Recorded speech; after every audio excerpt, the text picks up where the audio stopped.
I'm like, I wonder if the owners got rid of it because they were having vandalism issues. I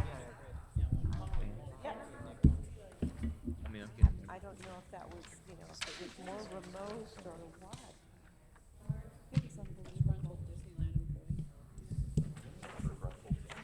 Yeah, you can be grunted. ordering everything. We good? So I love No, when we they have do a products. sign-in sheet. They Anybody do sign really in yet? beautiful work. You know who's not here? Yeah, I know. I wish you had a developer like that you can go to and say, I want this, you get a price, you get it done. But who can do that? Oh, just agency people? Okay, I'm ready to roll, man. A friend of mine was just trying to get Okay, that good. tile. All right. Hired somebody. The guy missed. Good afternoon, colleagues and audience members. My name is Ed Reising. I am the chairman of the Land Use and Transportation Committee for the City Council. We're here this afternoon to conduct our 31st work session on City Council Bill 12-0152, Transform Baltimore Zoning.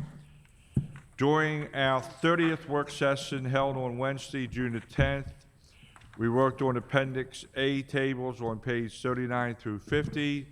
Today, we will begin our review of the design standards. We will work on as much as we can during today's session in 2 hours. The Land Use and Transportation Committee intends to work progressively through the bill by reviewing it page by page. I encourage everyone to visit the City Council's website, www.baltimorecity.council.com, to stay updated with the section of the bill that the committee is working on at each work session. Again, please check the Baltimore City's Council website for the most up-to-date information. If you are unable to attend the scheduled work session and you wish to provide written comments or amendments, please mail it to Office of Council Services, attention to Jennifer Coates, 100 North Holiday Street, Baltimore, Maryland, 21202, or by email at jennifer.coates@baltimorecity.gov. Ground rules, please turn off your cell phones, smartphones, Androids, to give respect and courtesy to those who are going to testify. We are joined by my colleagues, Councilwoman Ricky Spector. Across from Councilwoman Spector is Councilwoman Sharon Green Middleton. To her right is Councilman Nick Mosby. Thank you, Mr. Chair. To my second left is Councilwoman Mary Pat Clark. To my immediate left is Councilman Jim Kraft, who is the vice chair of the committee. We're also joined by Nick Blendy, who's here representing Mayor Stephanie Rollins Blake. Thank you, Mr. Chair. To my second right is the far right is Kara Kuntz representing the president of the City Council, Bernard Jack Young. And to my immediate right is a staff person to the committee, is Miss Jennifer Coates.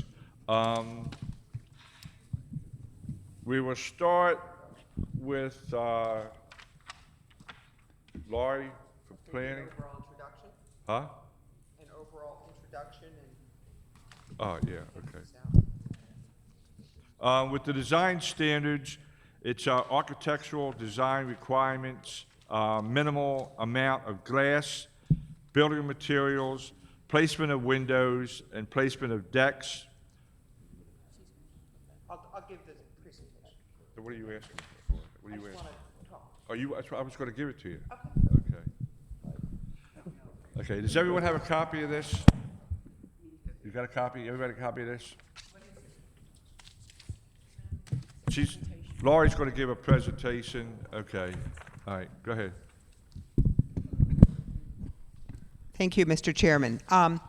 So I just wanted to introduce the topic. It's been a while since we discussed it and sort of explain the general terminology before going into the content. The notion of design standards is relatively new in zoning codes. It's only been around the country in the last 10 or so years that you would see design standards, but they've been increasingly rapidly in zoning codes around the country. Many people may have heard of the term form-based design, and that is essentially when the design or the form of the building governs what happens there in a primary way, and even more importantly than the use. And there was lots of work done on that. We did not do a form-based code, which other cities have done, such as Miami, and I believe Denver did partially form-based. But we did include design standards in this code. So the way I think most people are used to the traditional bulk requirements.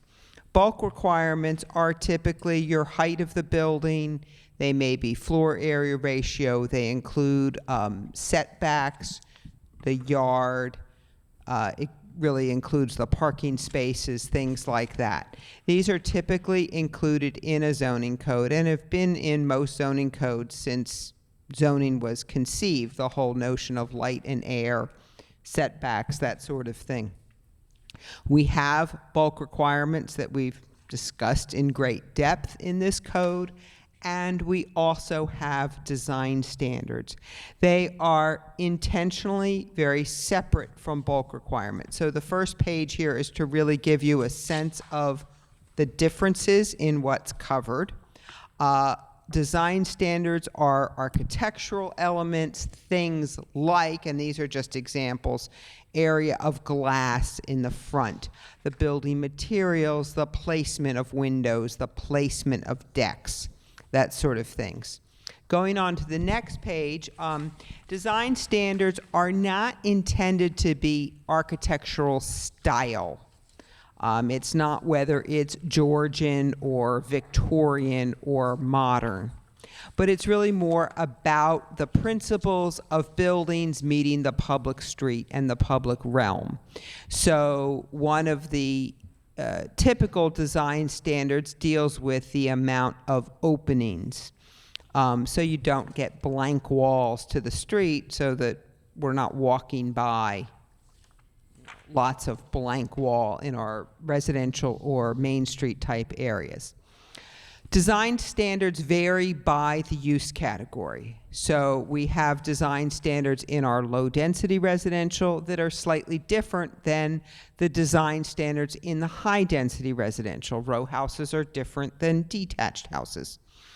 We have design standards in our commercial, which mostly are dealing with the first floor storefront space, what you walk by as a pedestrian.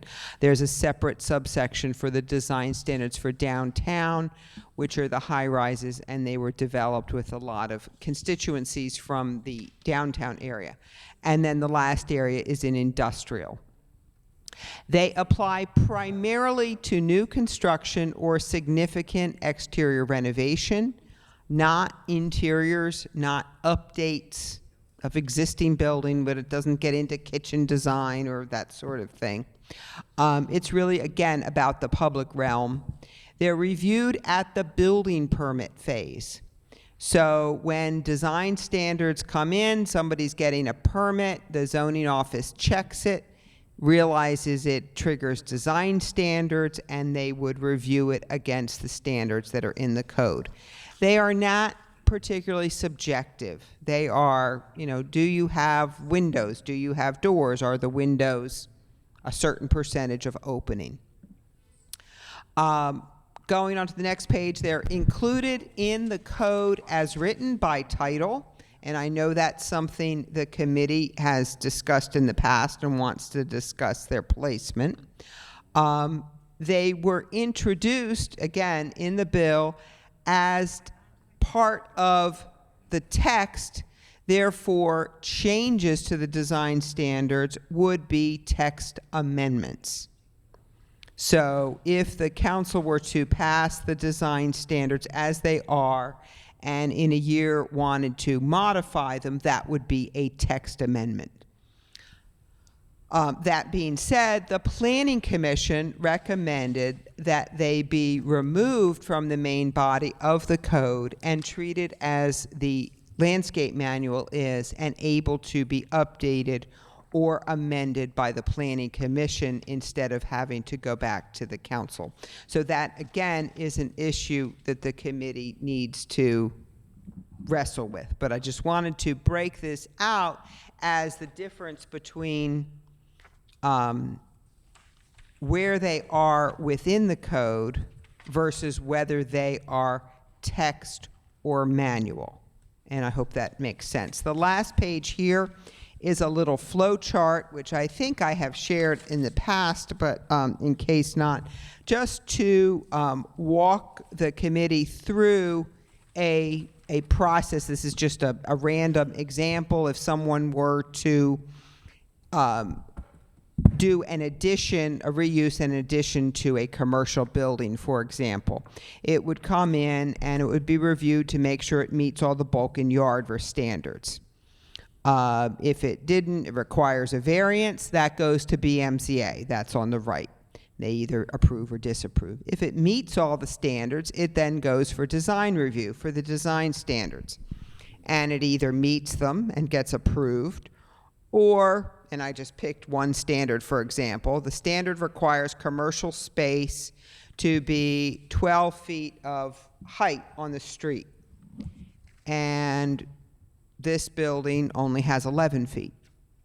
So if somebody wanted to get an exception to that standard as written, that could be treated as an administrative exception because it's in the design standards, it's not a bulk standard, and there's criteria in Title IV for that. And then they would have to say why they could only be 11 feet. Let's say the existing ceiling exists, and if they tried to go up to 12 feet, the floors wouldn't line up. And that would certainly be a criteria for an exception, and the exception could be approved, or if it was disapproved, it could be appealed to the Planning Commission. So that's the basic flow as this code was introduced. I just wanted to, before the committee goes into the actual substance of the design standards, I think it's important to have a conversation about the framework and where, if the committee believes design standards are important, yes, no, and if they are important, then should they be treated as text to the code or a separate manual? And if they are treated in either scenario, whether they're treated as text or a separate manual, should those elements be in the titles of the chapters or as a separate pulled out as we prepared for your convenience for this hearing?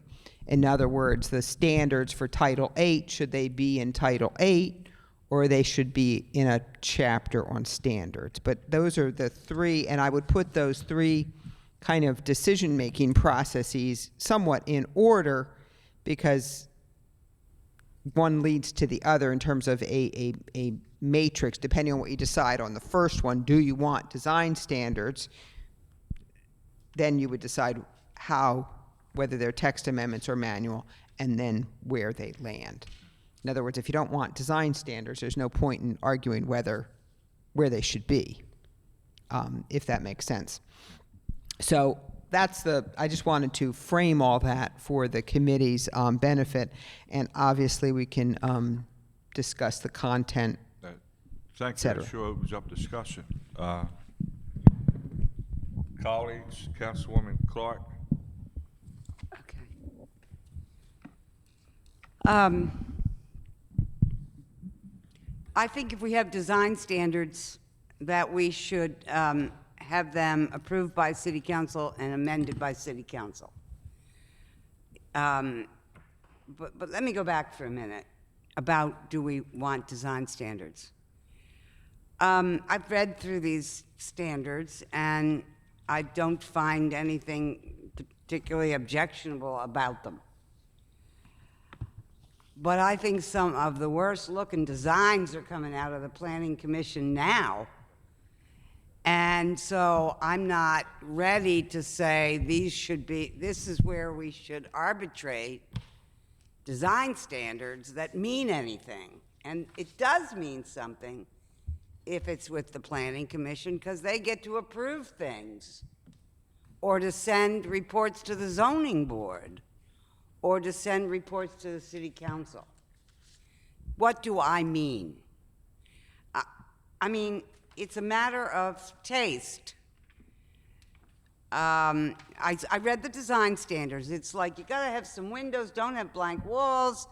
If you're gonna put a deck on top of your row house, set it back. You know, it's like, I've got a couple of things that I would like to change, but to say these are design standards, and that they mean things to people, is a leap that gives the planning staff and the planning commission much more power than their decisions around such things have indicated. Now, what do I mean? Look around. Look around. Now, maybe it's a matter of taste, okay? I got a district that in some neighborhoods, which are the popular neighborhoods to develop, you drive up and down streets, and what you see, it looks like those elephants on balloons that they have in the Macy's Day Parade. Developments are kind of lowered in with their kind of fat sides hanging over the edges into spaces in which they're surrounded by two-story brick row houses with a little porch on the front, sitting now next to, you know, an elephant. The 500-pound elephant in the room is not in the room, it's next door. Or it's across a narrow, tiny, one-lane street from the two-story row houses that it now gulps up. And yet all those have somehow been approved, certainly by the Planning Commission in an advisory or final decision mode, by the zoning board, even by the city council. What in the world are we trying to make our neighborhoods look like? It's a shame that the context in which these elephants are being lowered by balloon is not taken into consideration anywhere. So I just had Hose Heights. Hose Heights, one of the oldest African-American historic communities in Baltimore City, two-story row houses, brick, small community. Freed slave was given all that property back in the 1800s, yada, yada, yada. Lived there, children built houses. After World War II, row houses got built. Still, many families related to each other, going way back. Now they've been gifted with 4-story modern things on a hill that rises above them, so that at the end of their 4 blocks that dead end into this park, they will have these ugly-looking houses, much too high, overshadowing them. Design. Now, it's ugly. It's out of space. It's out of sync. So, what am I saying? What I'm saying is, Complimentary. I think we do need some kind of arbitration about what we call in Hamden right fit. Right fit. That if you're going to develop in this community, fit it in. You can do do an updated version of the architecture that's there, but don't just throw it out, stick your four-story modern, I don't know what, in the middle of it, and think that you've been approved for it when it just defies the environment. So I'd like to see some kind of new kind of organization, perhaps run by citizens, that does have some impact and decision-making power about context, about just context and fitting into what's already there. So maybe everybody wouldn't want that. So maybe a neighborhood would have to get itself declared a context zone for that commission to have some authority over it. And maybe down by the harbor where it's already done, they don't want to be a context zone because clearly they're there and they're not in context. So they don't need to be.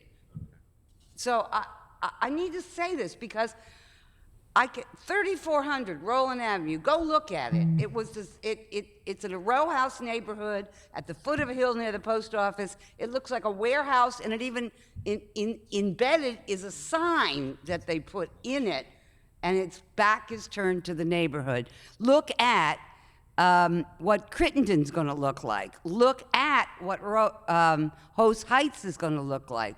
Look at what the 3700 block of Elm looks like, where Joe, what is his name, squeezed in one of these elephants. What's his last name?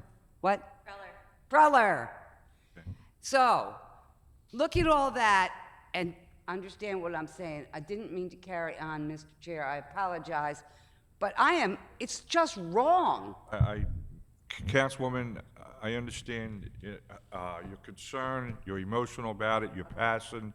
I think the thing is, regards to the planning department, I think what she's saying is, I think a lot of our districts is going through this. I know Councilwoman Middleton is probably going through this also with a piece of rezoning in her district. But I think it's basically not, you use the word elephants and all that, but what I'm saying is like I'm looking at a complementary design that matches the character, but blends in with the character of that neighborhood. And I think that's what the councilwoman is saying. Yeah. It's like we're on the So, moon. yeah, so, yeah, go ahead. So, if we can have the authority to approve and to amend, I have no objection to basic guidelines. Nobody can hear you if you ain't using the microphone. But don't use those guidelines as a way to thrust upon us such poor designs as we have received. I agree, and I respect your emotion. Go ahead. Okay, this is obviously a difficult topic because for many people it's a matter of taste for what one person likes, what one person doesn't. And through our drafting process over 3 years, we heard many sides of this, including from some communities. We want modern, we want out of the box, we want the most creative, the latest, and that zoning by definition hampers good design, et cetera, all the way to the sort of most traditional approach. And I know in Southeast that's always an issue. You hear the whole gamut of that. And the focus of these standards, again, were really on basic principles about approach to the public realm. I can't sit here and tell you, if you follow these standards, everything will be beautiful, but you won't have blank walls for folks to, walk by. You won't have the most egregious, inappropriate pieces. I think beyond that does get a little bit tricky because there are different tastes, there's different materials, and one person's modern, one person's traditional, etc. As far as the heights, the bulk requirements do cover that, and we did not in this code propose a change to the base height of the residential zones. We did tighten up some of the language around, what could go on the roof and that sort of thing, because I think there's a loophole in our current code that says you can do 25% of the floor above the 35 feet and that sort of thing. So I'm not sure that I totally have the answer to all the councilwoman's concerns, but I think after a lot of back and forth, we tried to focus on the basics. Yeah, okay. Councilman Kraft?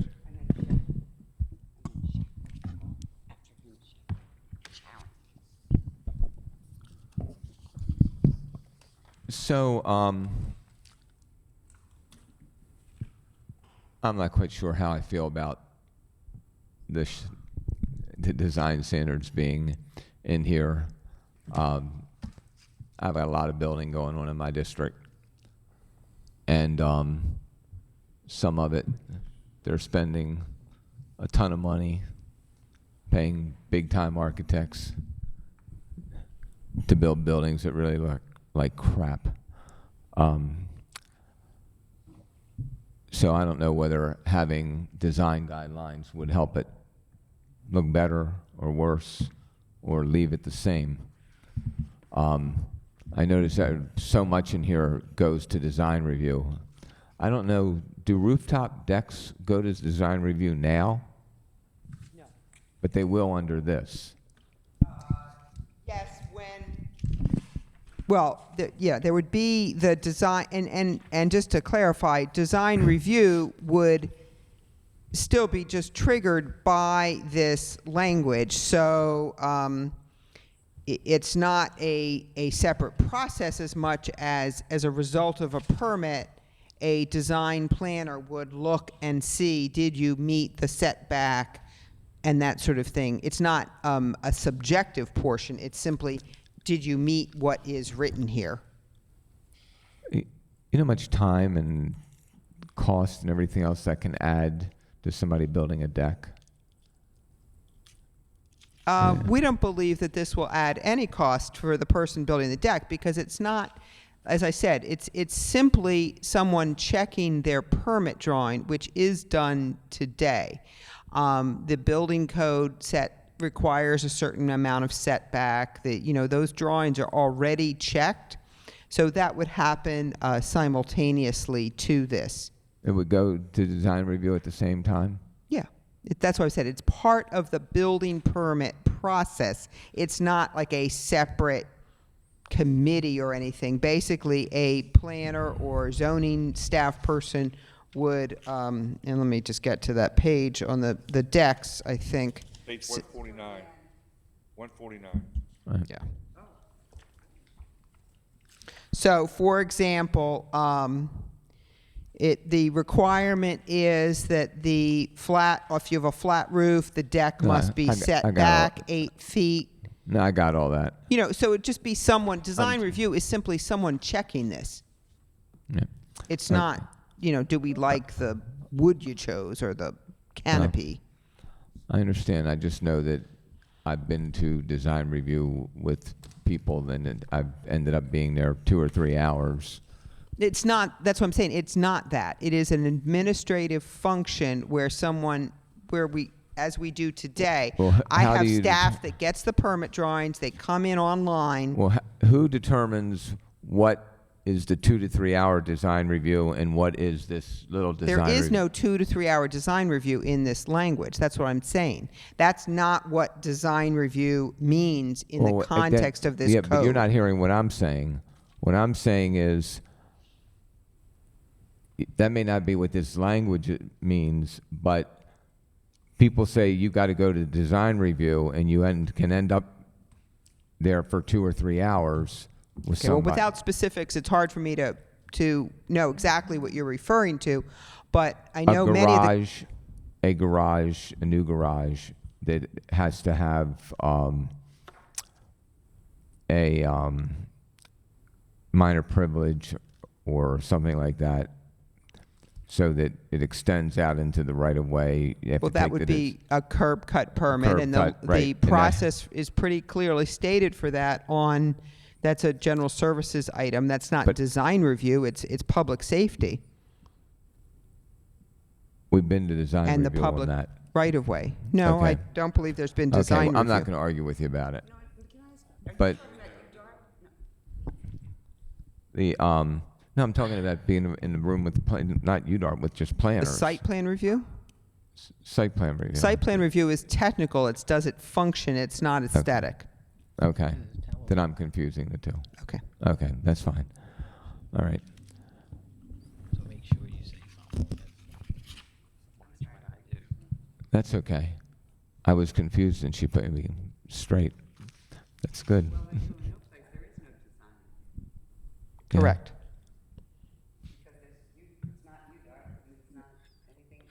Okay.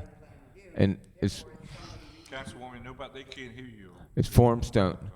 Councilman Kraft. The Formstone, the Planning Commission voted to delete. Yeah, that's out, right? I just wanted to confirm Yeah, I mean, that. it's somewhat irrelevant because no one makes it anymore, but Okay. there was a lot of press and the Planning Commission agreed to remove that as a prohibition. Okay. And I noticed on some of this, it says on some of these street level designs, windows, this is 163, and this is this is a C5, Right, which is the downtown. Mhm. right? Windows must begin within 3 feet of grade. 3. I'm looking at line 25 just as an example. So let me understand that. So does that mean like at the ground level, windows have to begin 3 feet from the ground level? By 3 feet. They can go all the way down to the ground, but you can't, the goal is you don't want to be walking by and see Look at your- solid walls. You want to see storefront windows. Okay. Now, does this take into account the work that's being done on climate change and the work that's being done in terms of in areas like Fells Point and some of terms the of flood. downtown areas in terms of raising, where we build and the building levels and all that sort of stuff? Yes, and again, we work very closely. Obviously, the certified floodplain managers are in our office, and they review every single permit in the floodplain as we're required by federal law. And we are very aware of the requirements, whether it's dry floodproofing and needing to, raise things up. And if there were some unique matter, I mean, that would certainly be an absolute reason for an administrative exception. If there was a situation where it was particularly low. I mean, typically, I can't think of anything where 3 feet wouldn't give you enough space of solid before you have the glass. But if there was a situation, that would be certainly a good reason to get an exception. But yes, that's all coordinated within the building permit review. All right. Thank you. Councilwoman Middleton. Thank you, Mr. Chair. I guess just want to maybe comment on and add to some of the comments that Councilwoman Clark and Councilman Kraft alluded to. I noticed that it was mentioned, permit process and someone checking, and basically, I'm kind of feeling that we're losing faith in the process. I have, and a lot of it is because of the experiences that we have in certain areas. I have the area of Ashburton, which I share with Councilman Mosby, and which is an historical neighborhood. And your people that are adding things, you're supposed to follow guidelines.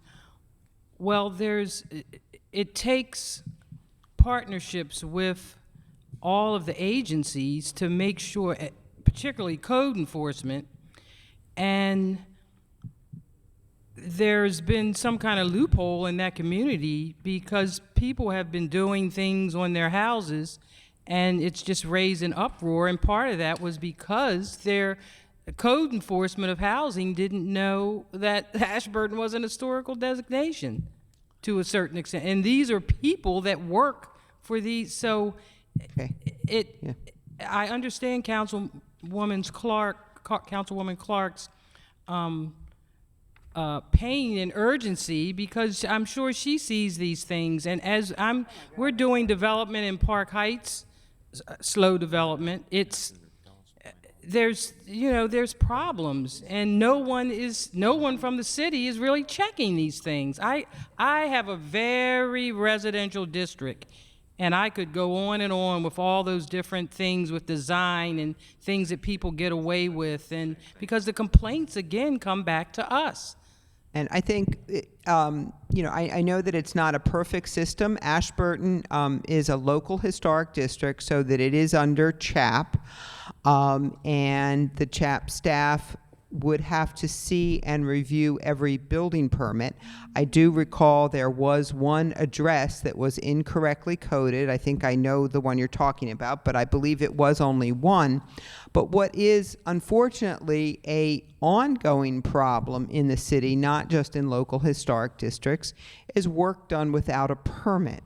Most people who do work without a building permit start it on Saturday morning, and they get going before anybody notices. And, maybe a neighbor will call 911 through whatever, but I mean, it takes a whole lot longer to shut a job down on a weekend than it does during the week. But a lot of work does get done without building permits, and that becomes particularly challenging. I do think that, for the 99% of the time, our permit review system does work. And we review all the permits in those communities. And the biggest problem is work without a permit. But we did have, we were thrilled yesterday at our CHAP commission hearing, where the commission is struggling with making some adjustments to their guidelines, and there was representation from Ashburton as well as numerous other historic districts. So I think what I'm seeing is that a lot of the communities realize that there is, with a local historic district, there is some work involved on their side as well, because it requires that you have a community rep who gets the permits. It's in the ordinance that, we have to contact the community rep, and, those things take a little bit of work to get going. But I think we're starting to see that working better in that community. I'd like housing to please take note of how we really need to hire housing inspectors and code enforcement folks, and for this process to be almost perfect. And I think in general, and Sharon can probably add to that, but I mean, in general, I think we would love to see more inspectors and across the board, and to be able to cover all of the work. And the biggest thing is work without a permit, because it's pretty hard if no one even knows the work's already done before you're caught. I mean, that's the hardest one to deal with. right, people will add second story, third story building, floors, and the city doesn't find out until the work is completed. So. And, unfortunately, someone's moved in, it's their bedroom now. I mean, there's all sorts of situations that make it very challenging to do. Thank you. Okay, thank you. Lauren, I understand what my colleagues are saying. Dan, I feel the same emotion that Councilwoman Clark has. What I'm trying to wrap my arms around this is that once they go on a development, okay, and I got to do it this way. Let's take Key Highway when they did the homes, the pier homes, okay, or even in Locust Point where they did McHenry Row or Salo Point. When the contractor, the developer comes in, and he has his site plan review, it goes to UDARB, okay? And that's all the architectural and all that. So once that's all approved, what I'm asking you, I know that, let me jump like with the landscape. I mean, if you have a landscape manual, so if they say we're gonna do dogwood trees, and all of a sudden they say, hey, we don't wanna do dogwood trees, I don't wanna see that come back to the council to have to take a vote and have hearings on that. So that's where the landscape, that goes through the planning commission, correct? Okay, so when they built the pier homes down on Key Highway, okay, so if there was if they passed with the design review with UDARB and all that, if they said that they wanted form stone, and all of a sudden they come back and said they want to do vinyl sidings, that would go to the planning commission? Or should it come back I mean, the question is, it come back to the council? Right. Most of the major developments that you're referring to are planned unit developments, and typically, again, the planned unit development through that major master plan process that establishes the size, the general style, the general approach to building materials and the architectural details. If the developer were to change just a material, let's say to That would go be a from, minor. wood siding to brick or something like that, or vinyl to wood, whatever it is. The way the code is written, that building material change would be approved at the planning commission. If they were to increase the size of the building, that would be a major amendment to the plan unit development and go to the council.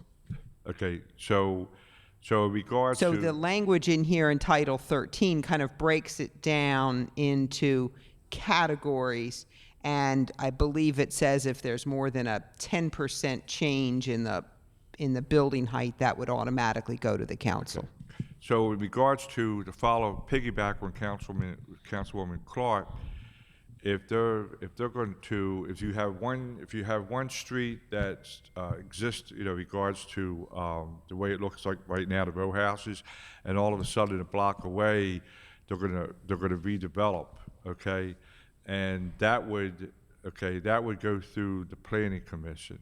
The developer would go through the planning commission. Each situation could be different. If there was a vacant lot that had the same zoning, it was, let's say, R8, your typical residential row house zoning, and somebody came in with a plan for 2 rows of new houses, let's say in that R8, that would not have to go to the planning commission or to the council if it followed all that the character of that rules. neighborhood, but- And then the design standards in here would apply to those row houses. I think it was the new houses would be the language starting at the bottom of page 146. So, and going on to 147, so that would say things like the row houses must face the street and, follow in a group, similar window patterns. There's some minimum window openings and some building materials that are prohibited. So that would be the extent of that. Now, if it was a development, let's say, where they wanted to do some combination of apartments and row houses and they needed a planned unit development or a zoning change, then that would come to the council. So if they sort of like went with the same character of the other block, okay, 2 stories, but then they decided they want to do like dog houses on the top. Okay, would the community have the right? I mean, Again, it would I really, don't know, that's why I'm it would asking. depend on the base zone. Let's assume the base zone was residential and they were within the 35-foot height limit. All they would have to do is follow these standards.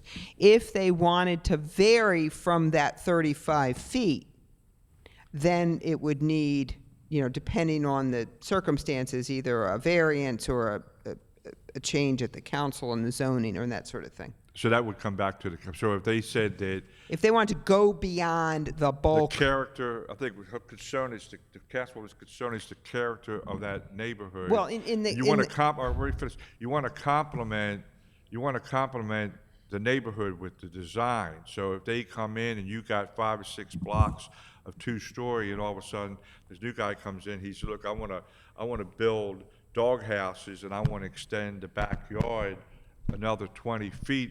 Is that what you're saying, Councilwoman? That's something that looks like it belongs in some suburb out in the hinterlands, gets stuck on a hill as close to the 2-story row houses as I am right now to that podium.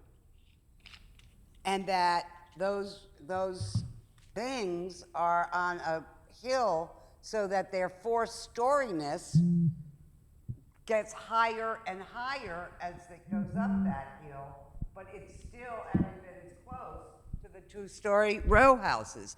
Now, all I'm saying is, I don't want the planning commission to have design opinions because their opinions are not contextual in general. And they tend to dismiss what the neighbors say about context. And part of it is everybody's trying to be the one that builds the 10,000th house for the population we're trying to attract. And maybe someday somebody will cut that ribbon and we can stop being crazy. Well, right. I want some kind of place where people can go and be heard about the neighborhood they already live in, and to develop in a contextual way that doesn't obliterate what attracted these developers in the first place. So I think to minimize what these do is one thing that would be good. To minimize what we're establishing as not standards, but elements, basic design elements, or something, say that. Don't say the word standards. Standards are about something higher grade than that, but the elements, standard elements, are important. So yeah, you should have windows on the sides of buildings. Yeah, there are basic things that should be done and required. But what never happens anymore is, in my district, is what we call right fit or contextual fit of new or rehab renovation. It's always that elephant on the balloon string being lowered into an inappropriately restrictive space, and he's hanging over the edges, and it's unattractive. So if I may, since I would like to, I have a couple things I'd like to say. Oh, I'm sorry. No, go ahead. No, I have just a few, not amendments, but just, Yeah. Councilman sorry. Mosby? Thank you, Mr. Chair. Just real quick, Lori, I don't know why this struck me, but on page 162, the boundary for C5 districts, why do we stop it at Charles Street going east? it doesn't stop at Charles Street. The C5 district in the map covers all of downtown. But meaning like this particular section. Idea of the street level design primary streets was developed through a broader collective process with a lot of downtown stakeholders that identified these 5 streets as primary streets that should be treated specially.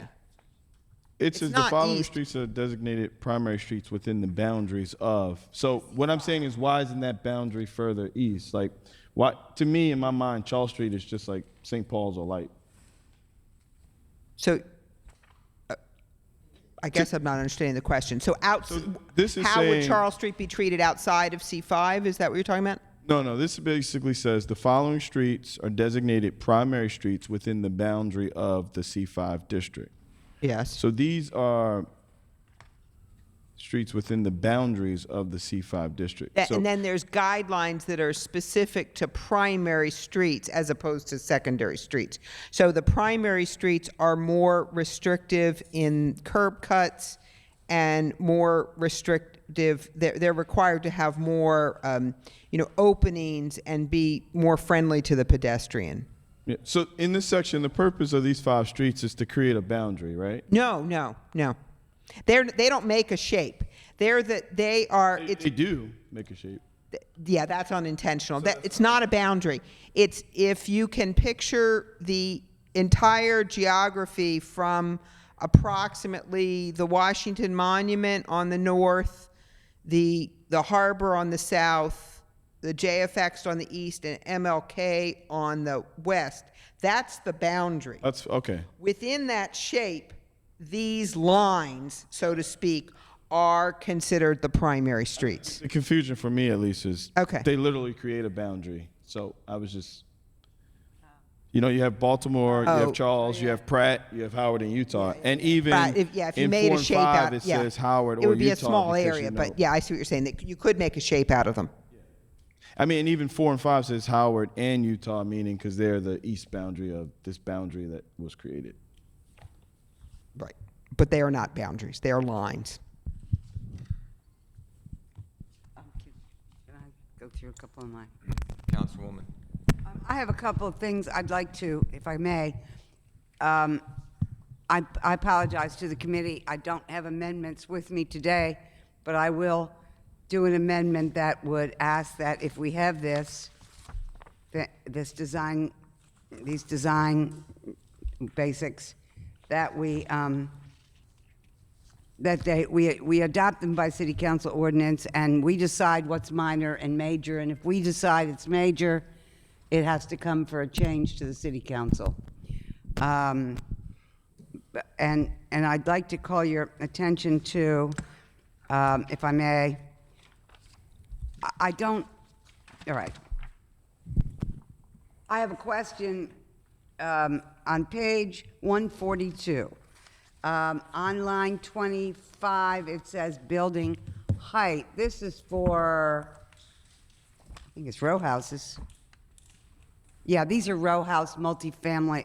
This is for infill row houses, yes. Okay, infill row houses. And I just was, I wanted to eliminate a phrase, but I'd like to hear why it's there. Line 26. The height of the infill development may not exceed the existing height of the development by more than 10%, as determined by the height of the existing row houses immediately adjoining each side of the lot with accommodation for grade changes. So why would we put that in about 10%? So if you had row houses that had a gap of 2 houses in the middle because there was maybe demolition, and Right. somebody wanted to come and build those 2 houses, and the houses on either side were particularly small row houses, the 2-story ones as opposed to the 3-story type. As you know, the height limit is 35 feet. 35 feet is typically a 3-story house. Many of our row houses are 2-story. So what this is trying to say is when you have that infill situation, you want to be a little more restrictive than when you're doing a whole block new. And so in an infill situation, we're suggesting it could be stricter and limited to 10% over, regardless of the total 35-foot height limit. So let's say the 2-story houses are 22 feet. You could only do the 10%, roughly 25 feet, for the new construction to respect the street front of what exists. But wouldn't that look stupid? I mean, look at 25th Street. The 1600 block of East 25th Street off of Hartford Road. Yes. where a guy got the zoning board to let him put a third floor on. I mean, That's exactly what this would prevent because it's limited to 10%. So, why don't we just limit it, period, so it well, has to be the because same height? the reason to leave in the 10% as opposed to, just a flat, say it exactly has to match, is that it gives, for modern construction, you need a little bit of wiggle room. Building materials may be different. And if you look at our Baltimore row houses throughout the city, they're not uniform lines. They often have little Okay, steps. And that's the purpose of the 10%, to give that construction wiggle room, but to not create a situation exactly like the 1600 Okay, block of. I don't like it, but I got you. Okay. Now I have a question, if I may, and I'm on page 144 at the top. This is not an amendment. I want to get back to my colleague's discussion of earlier so I understand what we're talking about. However, this is about building materials. 144, what line? I'm sorry, line 6 and 7. It's a comment which I highlighted when I was reading through previously. However, building materials other than brick may be approved during design review unless specially prohibited by this section. Okay, I want to come back to my colleague here. Design review does not mean the urban No. or UDARP, the urban design and review, whatever UDARP stands Okay, for. It's not that. It's not site plan review. So, what is? It's simply reviewing the building permit. And maybe that line could probably be come out, just to explain the approach to building materials, rather than listing every possible building material, because there are many things out there. We simply focused on item 5, starting on line 8, which said which materials are prohibited, and where they're prohibited. So this doesn't really get into so it says the following building materials are prohibited on any roof or any front or Let's leave it at corner that. facade. As opposed to listing what you can do, we listed what you can't do. Let's take out that whole sentence about however, because it suggests, the words design review strongly suggest a new part of our bureaucracy that we haven't yet invented, but we will to fill the bill. And so I would recommend that those lines come out, and every place where we talk about design review, we either specify UDARP or we take that out, because it creates a function in a bureaucracy we don't intend.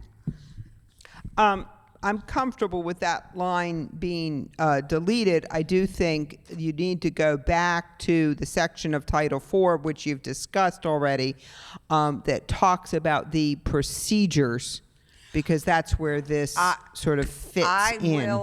I did mean to say at the beginning, and I didn't want to complicate things.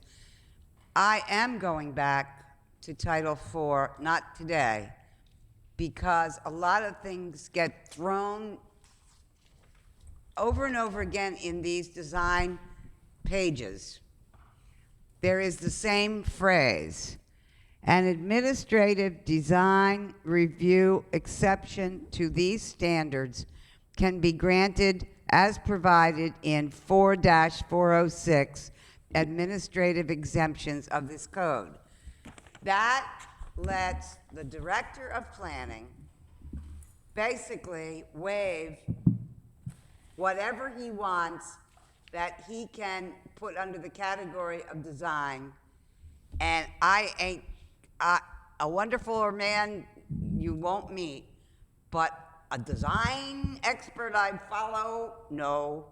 And so I am gonna go back there when we come back to this code and make some conditions around that, because no, the planning director should not have that kind of power. He's too busy. I think there are some conditions there and some procedures, Yeah, and but, I don't wanna do that today, I wanna do it when we go back through that section. But that's what, this whole thing gets thrown to him, which of course he's too busy to do, so it gets thrown out to staff people. They get dug into things, the planning commission gets recommendations, they don't have time, they're too busy. And then the next thing you know, some person who's an intern, maybe, no, somebody has made a decision for a whole community because everybody's too busy to really pay attention. Councilman Kraft? Yep, go ahead. I'm not done, but of course. Two things. Let me stay with that one to finish and come full circle with where I started with design review, because that's how I was getting confused about it. And I think that Councilwoman Clark is right. On page 142, lines 17 and 18, it says design review, and then it says design review approval is required. And that's where I think that confusion comes. it's an administrative approval. That's Right, basically, but, yeah. but I think this would lead people to get confused. So I agree with her. Wherever this is, I think we should take it out. Because if it's just part of, like when you go get your permit and everything else gets looked at, we're not listing all that in here, saying you got to get your permit, you got to get this looked at, you got to get that looked at. We shouldn't have to put this in there either. That's part of the review. So my suggestion is we just take it out everywhere it's found during this. I would want to, again, look at it in the context of the procedures and maybe get some advice from the law department, because I think we need to be clear that the permit is referred for review as opposed to it's just signed by a zoning clerk. Well, So- when you say it's referred for review, What we've written here is it gets referred to in the procedures, it explains that it's referred to the planning department to do this checkoff. I mean, we've met with the zoning administrator and, well, when you And- said before, it sounded to me like what you It were is saying still was it all part of the happened at one time. it is. It is, but it's a technical referral that I think we just need to make sure happens. In other words, it all happens simultaneously, but right now, if you come in for a certain address or doing certain things, the permit office pushes a button that sends it electronically to different Right. agencies and processes, and we just need to make sure that that button gets pushed for the design review, and that is all this is intended to do. Well, So I think I understand what you're saying, but I Okay. would just want the input from, you got- maybe from Katie or Okay, you- Law to say, you got my make point. sure that we get that More happy to pathway. get it, yeah. okay. My second thing has to do with with the heights and the variances on the infill and even new construction. And let me use an example, somewhat the Dillon Street example. One I spoke to you about? Yeah. Yeah. Where you have a street where you have a street that has a good slope, a good angle, and you want to have all the buildings roughly at the same height, but the street slopes down. So your building at the top may be 2 stories. You may have a couple of 2-story houses, and then as you go down, the next couple of buildings may be 3 stories. By the time you get to the bottom house may be 5 stories. The top 2 buildings may be 24 feet tall. The bottom building may be 60 feet tall. But they're all on the same grade when you look at them from the sky, or even from a distance if you're looking at the block, because the roof line is all the same. The only thing that's changed is you have an angle on the street, but the roof line's all the same. It's just you got a slope on the street like this, and the buildings just get bigger as you come down the street Because of the grade. because of the grade. You know, there should be some way to allow for that. Okay, the way the code is today, and this section is not proposed to change that, is height limits are measured from the mean of the curb on the property. So if you have a block that consists of 20 individual lots, pretty typical, and it's a sloped street, each one has a 35-foot height limit from the mean of their lot. That would create, and it has created over the last 150 years, what you see all over Baltimore, which is stepping roof lines, which is the more typical construction around the city, because the height limit is measured for each property. Now, in the Dillon Street case that you're talking about, the zoning board, chose to vary based on circumstances of that particular grade situation. They gave them some variance leeway. What we described here is keeping within the context, but giving wiggle room for the grade or the hill. But the typical way of measuring is from the mean of the No, I understand what property the line. typical way was, but what I was saying is, when you're looking at all these other design things and you're talking about them as they're written, you're trying to make things even, you're trying to square things off. That makes them even, it squares them off. Actually, that wouldn't be the typical design approach, and historically that has not been the case, to square it off as you describe. If someone wanted to do that, that would require a variance.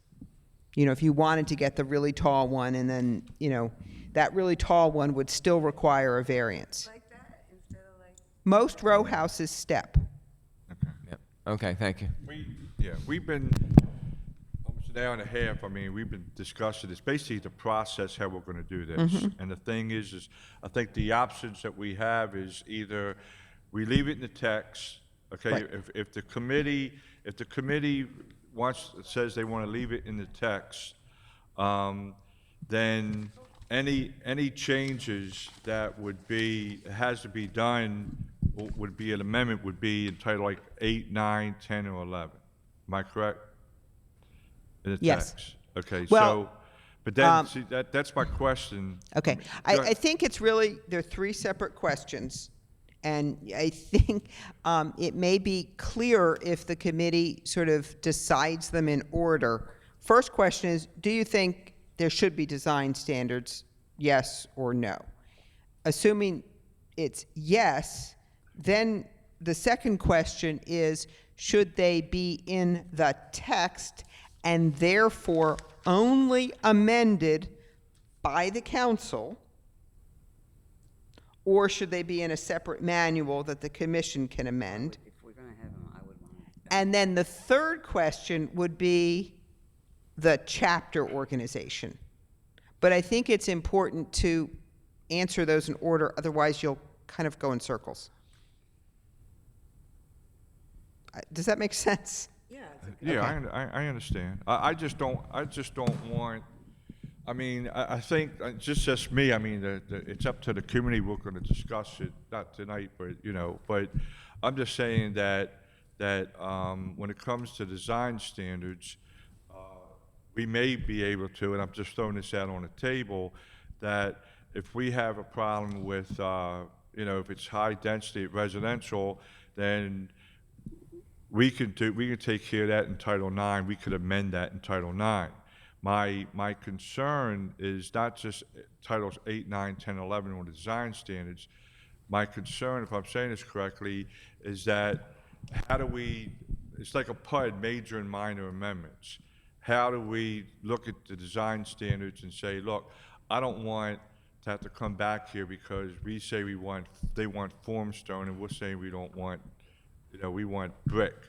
Is all that taken care of at the site plan Again, review? No, the way that would get taken care of is if there's if the design standards are in the code and somebody comes up with, they want to do wood or vinyl siding and that's a prohibited material, they'd have to read Title IV and make the case to the director for why they need to waive So, that okay, design so that standard. means that decision would go in front of the planning commission to make Right, that there decision. is the major minor is really not in the design standards at all. Yeah. Now, a change of materials such as that, if you read Title IV, does really not meet the criteria to be eligible for an administrative exception. So I'm not too worried about that. The administrative exception is really based on an existing situation that somebody has to work around. So, and I think my example is a good one in that it says you have to put 12 feet of glass in a commercial area, but the existing ceiling's only 11 feet. So there's physically no way to do it. So as written, the director does not really have the authority to just change the materials, but to look at those unique circumstances where you physically can't meet the standards. Well, see, okay, so that go back to, as council people representing our constituents in our communities, is that we want to try to make sure it matches, it's compatible to the same character of the other row houses in that community. And the thing is that I myself, if they come and and the planning administrator decides that, hey, we're going along with the developer, but then the community as a whole says we don't want that, then we're the ones that's going to, be hearing from our community, the residents of our district. When they go in, they have to go in front of the site plan review, right? Not necessarily. If it's a small 2 houses or something like that, they wouldn't, no. Only for major projects where there's a curb cut or a driveway or a parking. Site So it plan has to review be a is about large- the ground plane. Okay, it It's has to be a about large- cars and trucks. A large project, development project? A larger development project that had a driveway, parking, curb cuts, that sort of thing, would have a site plan Or review. a subdivision, like the one that. Not Tom all says. subdivisions. If it's just a simple subdivision, it wouldn't necessarily. Again, it's about that Yeah, it ground does. plane design. Well, who makes that decision if it goes to site plan review for a major development? The It's council has in no. Title The council IV. doesn't have any input on that, right?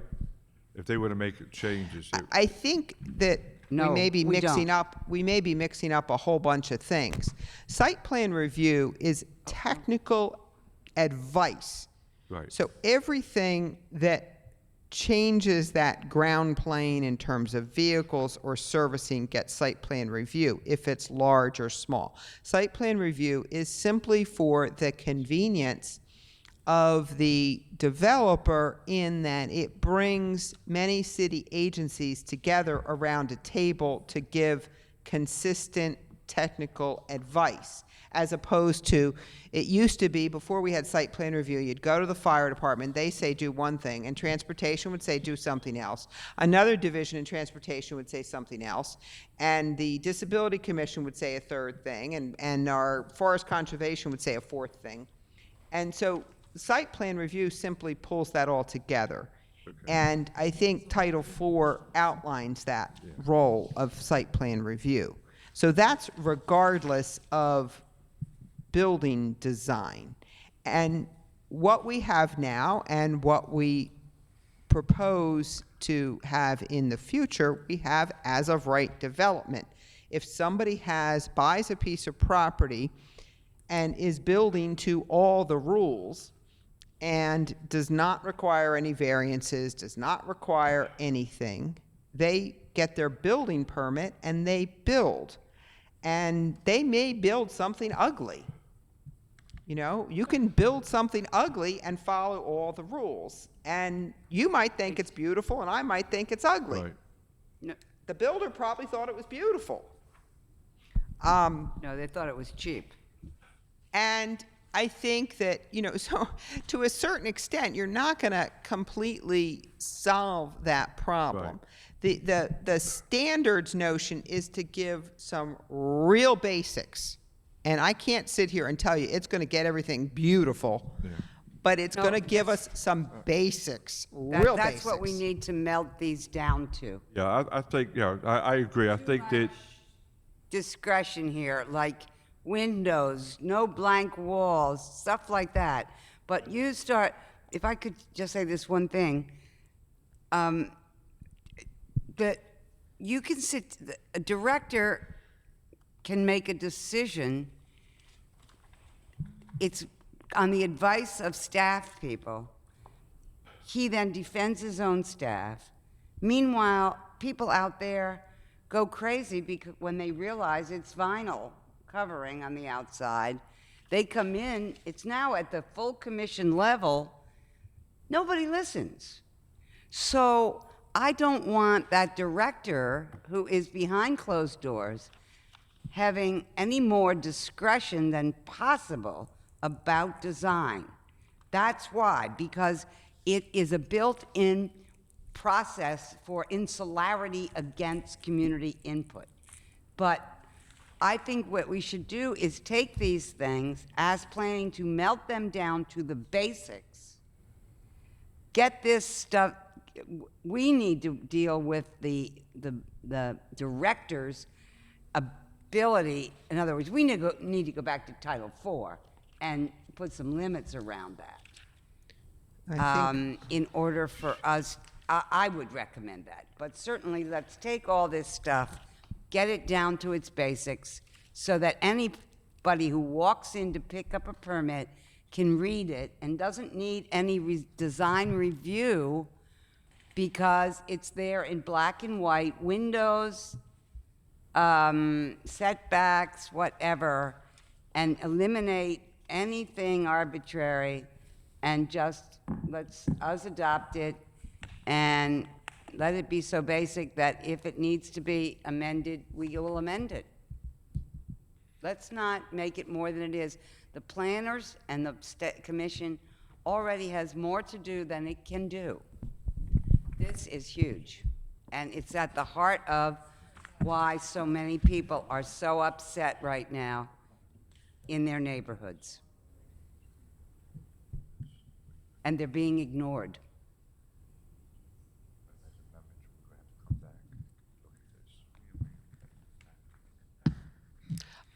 Just for the committee's reference, it's 4-406. Yeah. Well, subtitle 444 is Yeah. The whole section on design review, and We have to gut that, but we don't need to do it today. I believe 4406 is fairly limited, if you recall, when we did discuss 4, I have a note there that the committee was interested in, I think it's the top of page 82, 4406B, which is the authority, and that you wanted to add a sentence on very specifically what the director may not approve. And I would suggest that that's probably the better way to handle your concerns. In terms of the architectural design, and then it makes it very clear there that that's not bulk and yard, but the sort of sentence of what may not be approved would be, So, Stephanie, you see where she's referencing, right? You know what she's talking about. and I think that what you're getting at would best be handled in that area, which would be adding here rather than changing the standards. Well, I wouldn't agree with that. We do need to go back. First and foremost, we need to go back to 4-406 and fix it. And I have a note here in that section about including height right there, as getting your limits around, getting your don't mess with height provisions right in there too. But I would strongly recommend that ask that planning go back through these sets of design review and help us do the amending. I mean, get rid of design review wherever it's mentioned, because it sounds like a committee, and it's not. I mean, we might need to give it another name, but I believe in order for this to happen, based on the drafting of subtitle 4, it needs to have something to get that permit review. You could probably call it permit review or something else, but otherwise there would be no one checking these things. When we go back through? Oh, we keep it in the text. Okay, I'm with that. I'm good. So, Good. for everyone in the listening audience, I talked to the committee. What they decided, regards to going back to your first question, was does the city council want design basic standards in the text? And so we've decided we're going to leave it in the text. Yeah. And then what happens is that then we will go, when we have when the council meets, the committee meets to vote on the amendments, then we'll go ahead and vote on whatever amendments are regards to the titles. That's Everyone always one understand? thing. Laura, you, I know what Yes. we Okay. have to do, Jim. So we'll leave them in the My God. titles and address It's them gonna at be that like being time. back in college. Okay. The 19th, or the week before. I mean, and that's how we Okay. should do it in a way. Okay, I do have amendments, not to the, I mean, not, other amendments, not to this. He knows this. Okay, all right. It's there fast. yes, so, Councilwoman Clark, you have some amendments? Um, You have two of them, right? Bell, Marshall, can you help us? Oh, no, it's not. Oh, look who's here. I'm sorry. My apologies.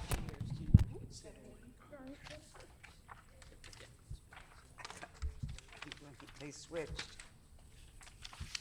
That way it gets all the, okay, so that's enough for Jim, and all the way you and him, and here's one. All right, and then the rest can go. Okay, and then, so that's, okay? All right. This is, thank you, Mr. Chairman. This is an amendment that I'm offering to the committee. Thank you for letting me go out of order. I will not take any time to explain it except to, because it's really quite simple. The Planning Commission has rules and regulations that say that they have to post, a developer has to post a sign to indicate a hearing coming up in the Planning Commission on any site-specific issue.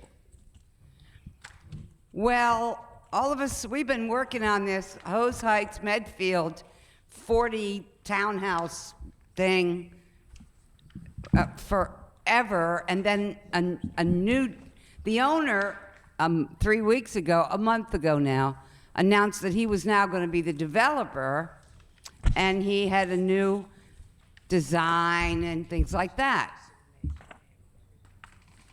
Anyway, there was never a sign posted in the community announcing the hearing. Now, this is June, July. Email was sent out not by the city, by the neighborhood association to as many people as they could reach. Many people don't have email, and we were asked to have a meeting within a week of this gentleman announcing he was going to be a developer. And we did.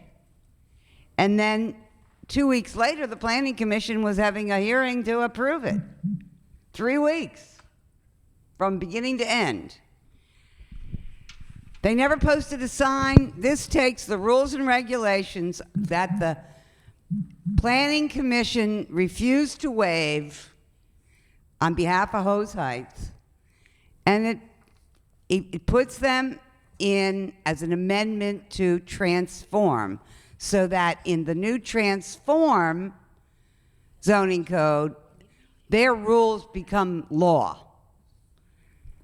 I'm also introducing legislation to amend the current code because even if we ever finish this code, it'll be 6 months before it takes effect. These are, except for the 30 days, these are the commission's requirements now. It's just that they didn't observe them.